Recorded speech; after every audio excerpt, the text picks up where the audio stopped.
case briefs, and so much more. LSData's got what you're looking for.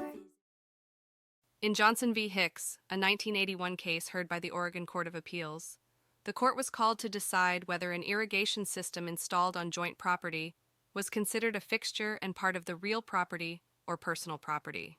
The plaintiff and defendant had installed the system together in 1964, but later, in 1967, the defendant and another individual agreed that the system belonged exclusively to them, excluding the plaintiff.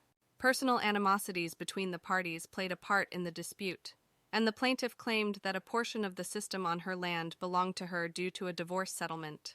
Initially, the court dismissed all claims, but upon appeal, it ruled that the irrigation system was indeed a fixture and part of the real property, as it was intended to be permanently attached and accessory to the real estate at the time of installation. As a result, the court found that the defendant's removal of the pipe interfered with the plaintiff's property rights and ordered the defendant to restore the pipe and prevent further interference. The case was remanded to the trial court to determine actual damages and whether the plaintiff could have mitigated them. However, no decision was made on the defendant's right to recover for system maintenance.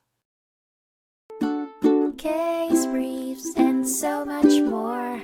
LSData's got what you're looking for. Visit lsd.law, elevate your mind.